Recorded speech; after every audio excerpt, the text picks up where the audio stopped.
Alright, hello discussion group. My name is Taylor Clabertt, and here's my environmental issues introduction to solar energy and some of its issues. Let's get started. To begin, solar energy, or more specifically solar voltaics, is a renewable source of energy involving the direct conversion of sunlight into electricity using photovoltaic cells. So let's start by understanding how these photovoltaic cells work. The photovoltaic cell, or PV cell for short, is the heart of solar energy technology. It's made from two different types of semiconductors. There's P-type, which is more positive, and N-type, which is more negative.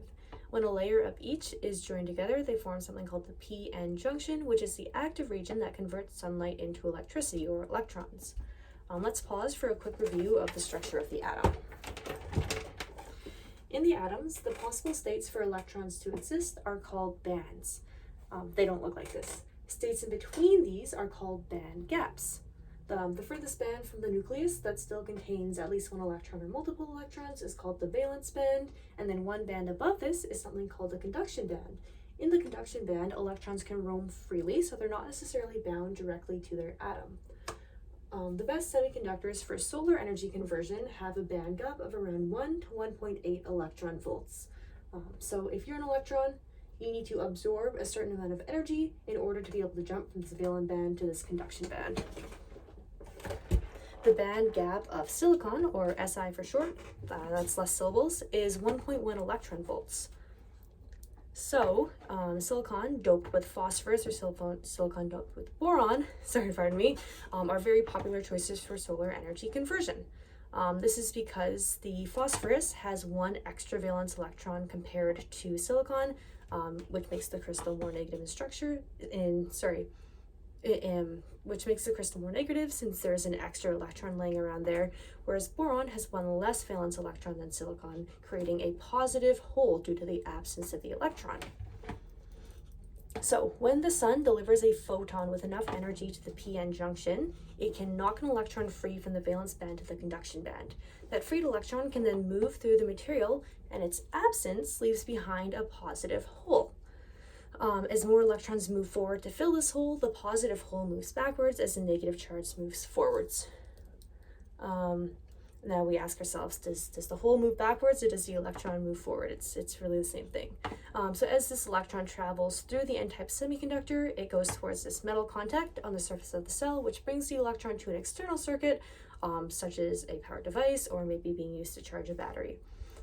There's more steps to it than that. Eventually, the electron will return to the back of the cell where it reunites with a positive hole in the P-type semiconductor, because remember, those negative charges are attracted to the positive holes or the positive charges.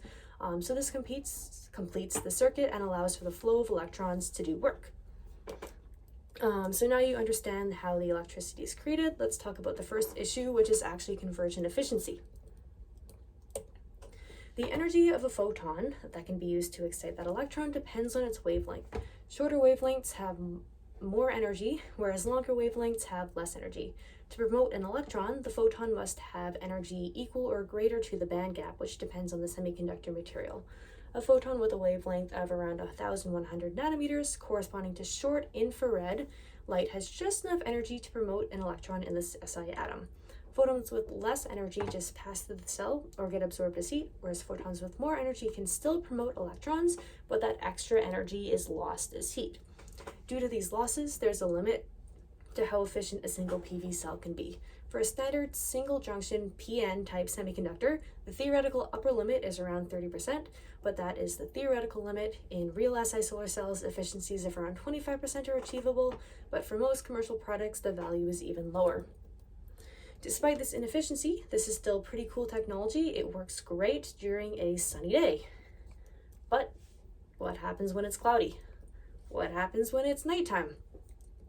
This brings us to the second issue, which is battery technology, and storing this energy for the times when the sun isn't shining onto your solar cells. There's many issues with battery technology, so I'm going to brush over around 3 of them real quick. So cost is the single biggest barrier you can have. Even if there's cheap solar panels that convert super efficiently, the sun isn't shining all the time. So if storage is too expensive, solar energy cannot be a large-scale power source. The raw materials required to make batteries, for example, in lithium-ion batteries, are using a lot of lithium, a lot of cobalt, are limited are limited and concentrated in only certain areas of the world. Which makes things even more expensive due to supply chain issues and uncertainty. This drives prices up even more, not to mention that mining of raw materials is always of some environmental concern. Lithium-ion batteries are favored for solar energy, but are roughly 40% more expensive than nickel-cadmium batteries, which prevents their wider use.